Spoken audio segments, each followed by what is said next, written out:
Hello friends, welcome to Anubha study facts. आज हम बात कर रहे हैं guys child development and pedagogy की। ये C TET, MP TET, UP TET, KVS और डी ट्रिपल एस बी जैसे एग्जाम्स में आपकी चाइल्ड डेवलपमेंट एंड पेडागोजी में हेल्प करेगी। वीडियो पसंद आए तो like, share and do subscribe my channel. Analysis कर रहे हैं गाइज। आज हम प्रीवियस ईयर पेपर का एमपी टेट के 10 क्वेश्चंस हम प्रीवियस वीडियो में डिस्कस कर चुके हैं। आज हम नेक्स्ट 10 क्वेश्चंस को डिस्कस कर रहे हैं।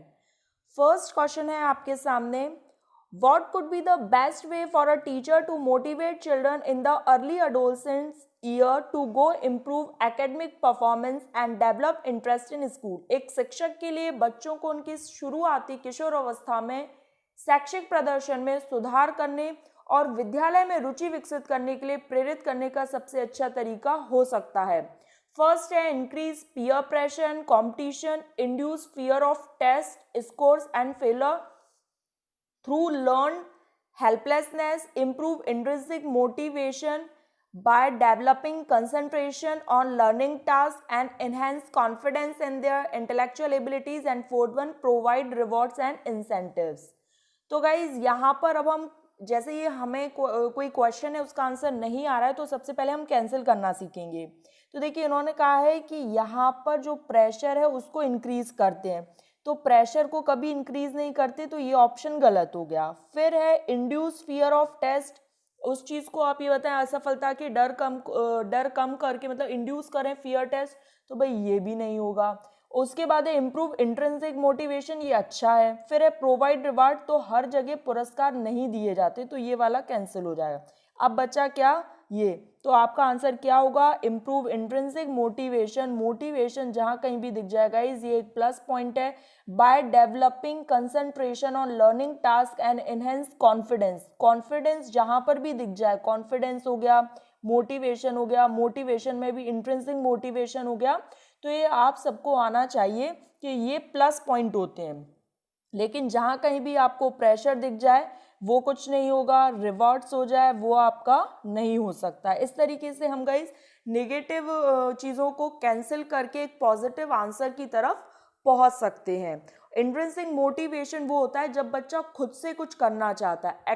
एक्सट्रिंसिक मोटिवेशन वो होता है जब आप रिवार्ड्स के बेस पे, रिवॉर्ड्स मतलब कोई पुरस्कार देकर आप किसी चीज़ को काम करवाते हैं। आप बच्चे से काम करवा रहे हैं उस लालच में कि मैं तुम्हें एक चॉकलेट दूंगा, तो वो कितने दिन तक काम करेगा, 2 दिन, 5 दिन, 10 दिन, 20 दिन और ज़्यादा से ज़्यादा 1 महीना। अब उसे पता है कि उसके किसी काम करने पे केवल एक चॉकलेट मिलने वाली है, तो फिर उस काम को वो ज़्यादा दिनों तक नहीं करेगा।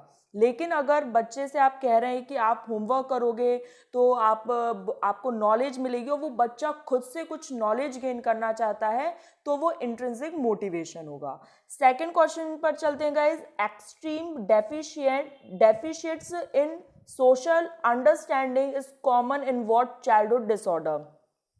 सामाजिक समझ में अत्यधिक कमी वाले अवस्था के किस प्रकार में सामान्य है। तो अब हम बात करते हैं डिसलेक्सिया, डिसकैल्कुलिया, एडीएचडी और ऑटिज्म। अब हमें इसका आंसर नहीं पता है, लेकिन हमें इन सब के जो ऑप्शन है उसका मतलब पता है। डिसलेक्सिया क्या होता है गाइज, तो डिसलेक्सिया मतलब होता है रीडिंग में जहां कहीं भी प्रॉब्लम आए। डिसकैल्कुलिया क्या होता है, जहां पर मैथ से रिलेटेड कैलकुलेशन में प्रॉब्लम आए। एडीएचडी क्या होता है, hyper deficient attention deficient hyper disorder, मतलब बच्चा कुछ ज्यादा ही सक्रिय है।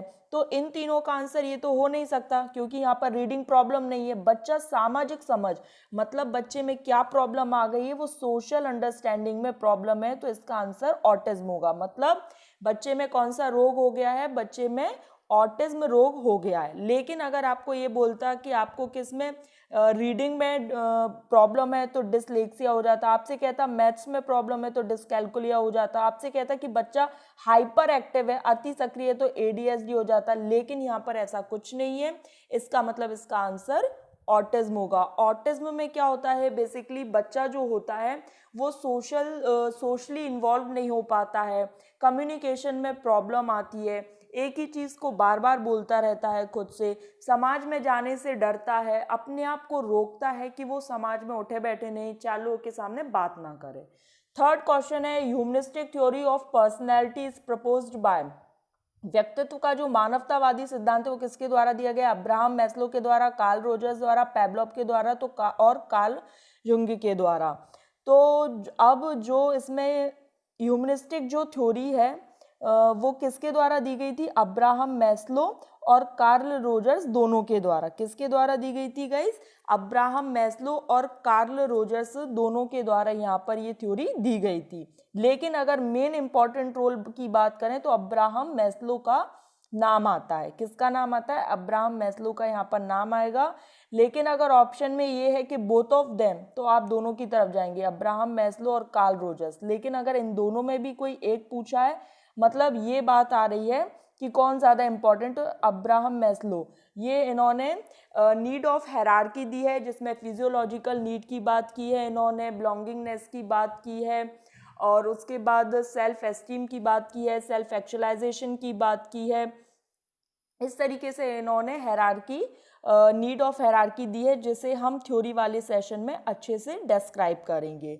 बस अभी के लिए आप केवल इतना समझ लीजिए कि अब्राहम मैस्लो आंसर है। फिर है schooling is an important requirement for children when they are administered this test. जब बच्चों को ये परीक्षण दिया जाए कि तब उनकी स्कूलिंग होना महत्वपूर्ण है। कब? वर्बल इंटेलिजेंस टेस्ट हो, personality test, culture fair test, performance. तो आप देखिए, जब एक बच्चा है जो स्कूल जाना स्टार्ट कर रहा है, स्कूलिंग हो रही है, तो उस टाइम पे उसको जैसे कुछ नहीं आ रहा है, मतलब उसको ABCD नहीं आ रही है, हाँ, लेकिन अब वो क्या कर रहा है, अपने घर से भाषा सीख कर जाता है। तो उसके लिए ये वर्बल इंटेलिजेंस टेस्ट जो है वो बहुत ज़्यादा कारगर सिद्ध होता है। जब बच्चों को ये परीक्षण दिया जाए तब उनकी स्कूलिंग होना चाहिए। किस वे में होना चाहिए जब उनकी स्कूलिंग? तो वर्बल इंटेलिजेंस टेस्ट, मौखिक बौद्धिकता परीक्षण, personality test, culture fair test, performance intelligence test, ये एक प्रॉपर स्कूलिंग के बाद होता है। फिर बात आती है changes that are not due to learning can be attributed. परिवर्तन जो अधिगम के कारण नहीं है। तो सबसे पहले ये देखिए, जो सांस्कृतिक प्रभाव पड़ता है तो उसकी वजह से लर्निंग इफेक्ट होती है, स्वाभाविक है, होती है। फिर उसके बाद बात आती है किसकी? Social influence. तो वापस से ये भी समाज है, संस्कृति, इनका तो लर्निंग पर प्रभाव पड़ेगा। तो ये दोनों तो आपके कैंसिल हो जाएंगे। क्या हो जाएंगे? यहाँ पे ये कैंसिल हो गए। अब बात आती है स्किल्स। आप कुछ कौशल सीख रहे हैं तो उसका भी लर्निंग पर बहुत ज़्यादा प्रभाव पड़ रहा है। लेकिन जो मैच्योरेशन है, मैच्योरेशन जो होती है, जो परिपक्वता होती है, वो हाईली रिलेटेड टू हेरिडिटी होती है। It's highly related to heredity, आनुवंशिकता से रिलेट करती है। मतलब जो मैच्योरेशन है वो लर्निंग से रिलेट नहीं करती। और यहाँ पर यही पूछा गया है कि परिवर्तन जो अधिगम का कारण नहीं है, तो उसका आंसर हो जाएगा परिपक्वता, मैच्योरेशन। और लेकिन अगर स्किल्स की बात की जाए, सोशल इन्फ्लुएंस की बात की जाए, कल्चर इन्फ्लुएंस की बात की जाए, तो ये सभी लर्निंग के लिए जिम्मेदार हैं। मतलब आप सोसाइटी में जितना उठते बैठते हैं और जितना आप स्किल सीखते हैं, वो सभी लर्निंग में परिवर्तन जो अधिगम के कारण नहीं है, तो उसमें केवल मैच्योरेशन है। लेकिन अगर यही पूछता कि परिवर्तन जो अधिगम के कारण है और आपको ऑप्शन देता है skill, social influence, cultural influence और ऑल ऑफ द एबव, तो ऑल ऑफ द एबव हो जाता। नेक्स्ट है द टर्म फैमिलियर फैक्टर। अब भाई यहाँ पर जो फैमिलियर फैक्टर है वो रेफर्स किससे करता है? टू इन्फ्लुएंस ऑफ पारिवारिक कारक। शब्द डैश के प्रभाव को संदर्भित करता है। पारिवारिक सदस्य, शिक्षार्थी और विद्यालय का माहौल, चेहरे के भाव या फिर मित्र। तो सबसे पहले हम एक एक करके कैंसिल करेंगे कि क्या होगा। भाई फैमिली की बात है तो मित्र कैंसिल हो गया, चेहरे के भाव कैंसिल हो गया, फिर शिक्षार्थी, भाई ये टीचर से। अब बचा क्या? जो पारिवारिक सदस्य हैं, जो फैमिली मेंबर्स हैं, उन्हीं से सबसे ज़्यादा इफेक्ट पड़ता है फैमिलियर फैक्टर का। भाई यहाँ पे तो क्वेश्चन में ही आंसर दिया गया है कि जो फैमिलियर फैक्टर है वो किससे रेफर करेगा? तो किससे करेगा? फैमिली मेंबर से।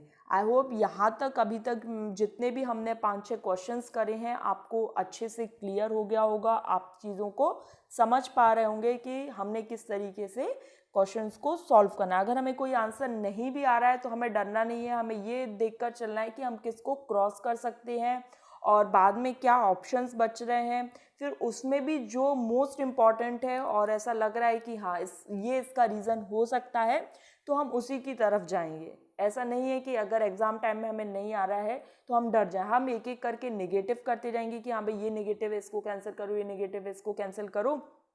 और बाद में जो पॉजिटिव ऑप्शंस बचे, 2 ऑप्शन ऐसे होते हैं जो हमेशा देखते ही साथ हट जाते हैं। बाद बाकी जो 2 ऑप्शन बचते हैं उसमें आप कोशिश कीजिए कि जो बेहतर आंसर लगे, जो उससे रिलेट कर पाए, वो आंसर होगा।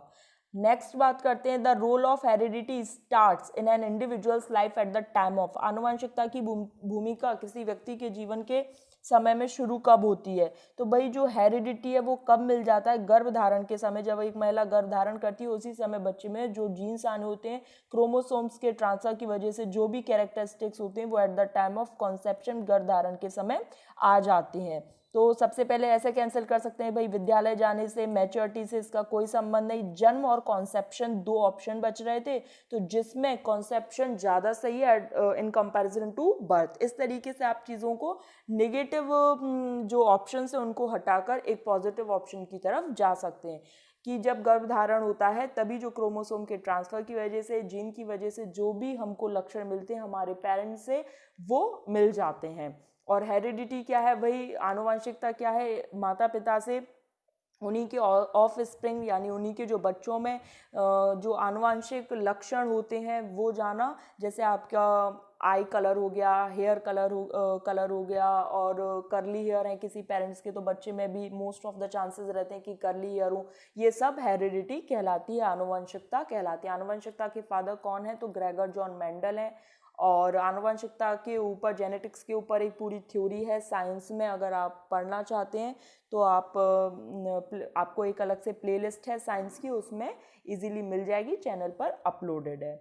नेक्स्ट क्वेश्चन की बात करते हैं कि a hearing loss between the range 41 to 60 decibel is known as hearing as hearing impatient. 61 से 60 डेसिबल की जो परास है उसके बीच जो बहरापन है, तो सबसे पहले भाई बहुत ज़्यादा तो हो नहीं सकता, 100 में हो नहीं सकता, गहन हो नहीं सकता, तो ये क्या बचा? मॉडरेट बचा। अब कैसे इसको थोड़ा सा समझ लेते हैं भाई। 61 से 60 का जो है वो एक रेंज होती है। 80 से अगर ऊपर होती तो यहाँ पर बात तीव्र की आ जाती, और 40 से नीचे की बात आती तो सौम्य आ जाता। लेकिन यहाँ पर बात क्या है भाई? प्रोफाउंड, गहन तो कुछ है नहीं। गहन तो बहुत ज़्यादा जब लाउड स्पीकर या लाउड म्यूजिक जब बहुत ज़्यादा बजता है, 120 डेसिबल से ऊपर का अगर साउंड होता है तब आप प्रोफाउंड पे जाते हैं। लेकिन अभी ये जो 61 से 60 के बीच मॉडरेट वाला हियरिंग इम्पेशेंट आता, श्रवण दोष कैसा आता? मध्यम वाला आता, ठीक है।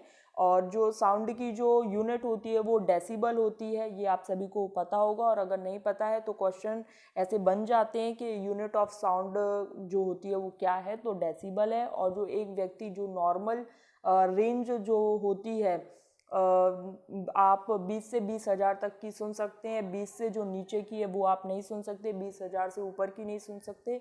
और जो अल्ट्रासोनिक जो होती हैं, जो चमगादड़ वगैरह सुन सकते हैं, वो 20,000 से ऊपर की सुन सकते हैं। तो इस तरीके से आप आराम से इजीली ऑप्शंस को हिट कर सकते हैं अगर कोई ऑप्शन नहीं भी आ रहा है तो, ठीक है गाइज। और हम इस तरीके से सीरीज चला रहे हैं, और हर पर डे हम 10 क्वेश्चंस को सॉल्व करा करेंगे आराम से। 15 से 17 मिनट तक का एक सेशन रहा करेगा, एक छोटा सा सेशन रहेगा, और उसमें हम सारे क्वेश्चंस को अच्छे से डिस्कस कर लिया करेंगे। और अगर आप चाहते हैं कि ज़्यादा क्वेश्चन डिस्कस करें तो वो आप कमेंट सेक्शन में बता सकते हैं। अब हम बात करेंगे law of effect was introduced by, तो किसके द्वारा दिया गया? तो भाई पेवलॉफ के द्वारा क्या दिया गया था? डॉग पर एक्सपेरिमेंट था इनका, तो ये तो है नहीं। कोहलर के द्वारा क्या था? ये इंसाइटफुल लर्निंग के चिंपैंजी पर इन्होंने किया था। फिर स्किनर की जो बात आती है, स्किनर का जो था वो उन्होंने स्टिमुलस रिस्पॉन्स के बारे में बताया था, रीइंफोर्समेंट के बारे में बताया था। तो अब बात आती है कि जो लॉ ऑफ इफेक्ट है वो थॉर्नडाइक के द्वारा दिए गए। 3 तरह के लॉ दिए गए थे थॉर्नडाइक के द्वारा। लॉ ऑफ रेडीनेस दिया गया था, लॉ ऑफ एक्सरसाइज दिया गया था, और लॉ ऑफ इफेक्ट दिया गया था। मतलब जब कोई बच्चा तत्पर है, रेडी नहीं होता है किसी काम के लिए, तब तक आप उसे कुछ सिखा नहीं सकते। ये रेडीनेस का लॉ है। फिर उसके बाद यहाँ पर है इफेक्ट का, मतलब अगर आज का सेशन आपको अच्छा लगा, आप पर इसका प्रभाव अच्छा पड़ा होगा तो आप ये सेशन देखने आएंगे। और लॉ ऑफ इफेक्ट है, लॉ ऑफ एक्सरसाइज है, जब तक आप बार बार कोशिश नहीं करेंगे तो सीटेट एमपीटेट जैसे जिसमें 30 मार्क्स का सीडीपी आता है उसमें आप अच्छे मार्क्स नहीं ला पाएंगे। तो आई होप आप समझ गए होंगे कि भाई जो इफेक्ट है, मतलब जो प्रभाव का नियम है, वो कैसे काम करता है। कोई भी सेशन है, चाहे मेरा हो या किसी और का हो, ऑफलाइन हो, ऑनलाइन हो, अगर आपको लगता है कि कोई टीचर अच्छा पढ़ा रहा है, आप पर उस टीचर का अच्छा प्रभाव पड़ा होगा, तो आप बार बार उस जगह जाएंगे। या यूट्यूब की बात की जाए, ऑनलाइन टीचिंग की बात की जाए, तो आप बार बार उसकी वीडियोस देखेंगे। तो ये इफेक्ट हो गया रेडी। अगर आप पढ़ने के लिए रेडी नहीं है तो कुछ भी कर ले, आप नहीं पढ़ पाएंगे। और एक्सरसाइज की बात आएगी, जितनी ज़्यादा आप एक्सरसाइज करेंगे उतने ही अच्छा आप किसी चीज़ में हो पाएंगे। आप सीडीपी की बात करें तो सीटेट, एमपीटेट में और यूपीटेट में 30 मार्क्स का सीडीपी आता है। तो आप जितनी ज़्यादा एक्सरसाइज करेंगे उतने अच्छे आप मार्क्स गेन कर पाएंगे। आप किसी नॉर्मल चीज़ में भी ले लीजिए, जितनी एक्सरसाइज होती है उतना ही अच्छा यहाँ पर रिजल्ट देखने को मिलता है। नेक्स्ट है और आज के लिए लास्ट है, inclusive pedagogy computer is use. समावेशी शिक्षण शास्त्र क्या होता है? जो गिफ्टेड बच्चे होते हैं और जो नॉर्मल बच्चे होते हैं उनको एक साथ पढ़ाना। मैं इंक्लूसिव एजुकेशन पे भी एक अलग से वीडियो बनाऊंगी। फिर है समावेशी शिक्षण शास्त्र में कंप्यूटर का क्या उपयोग। तो कंप्यूटर क्या करता है भाई, उसमें ऑडियो वीडियो दोनों आता है, तो बच्चे को मोटिवेट करेगा, टू प्रोवाइड फीडबैक के लिए अच्छा है। इंटरेक्ट विद द लर्नर, आप इंटरेक्ट कर पाते हैं, मतलब ऑल ऑफ द एबव। जो ऑल ऑफ द एबव मतलब आप हर चीज़ में अच्छे से रिस्पॉन्स कर पा रहे हैं, मोटिवेट भी फील कर रहे हैं, फीडबैक भी दे पा रहे हैं और इंटरेक्ट भी कर पा रहे हैं लर्नर के साथ। इसका मतलब इंक्लूसिव पेडागोजी में जो कंप्यूटर का यूज़ है ऑल ऑफ द एबव है। तो गाइज यहाँ पर हमने अपने जो 10 क्वेश्चंस थे, ये प्रीवियस ईयर एग्जाम्स के पेपर का एनालिसिस है कि किस तरीके से पेपर आते हैं। इससे आपको एक आइडिया पता चल जाएगा कि क्वेश्चन किस तरीके से पूछे जाते हैं, कितने टॉपिक इसमें गिवन है, किन किन टॉपिक से क्वेश्चंस पूछे गए हैं, कितने क्वेश्चन को ट्विस्ट किया जा सकता है। और मेन बात यहाँ पर ये आती है कि आप जितनी एक्सरसाइज करेंगे, देखिए अब इसमें आप इस तरीके से पढ़ेंगे, आपको आंसर भी टिक मैंने इसीलिए नहीं लगा कर दिए क्योंकि यहाँ पर हम जब एक्सरसाइज सॉल्व कर रहे हैं तो मैं वहीं पर टिक कर दूंगी। फिर जब आप खुद से करेंगे और आपको टिक लगे दिख जाएंगे तो आपका पढ़ने में भी मन नहीं करेगा। तो आप खुद से इसको सोचिए। फिर यहाँ पर मैंने सही आंसर्स तो हर में बताया ही है, टिक लगा ही है, तो आप आराम से उस चीज़ का सही आंसर भी पता लगा सकते हैं। तो इसी तरीके से गाइज हम पर डे सेशन लेकर आएंगे जिसमें हम 10 क्वेश्चंस को सॉल्व करेंगे। और वीडियो अगर अच्छी लगती है गाइज तो लाइक करें, उससे एक मोटिवेशन फील होता है, फ्रेंड्स के साथ शेयर करें।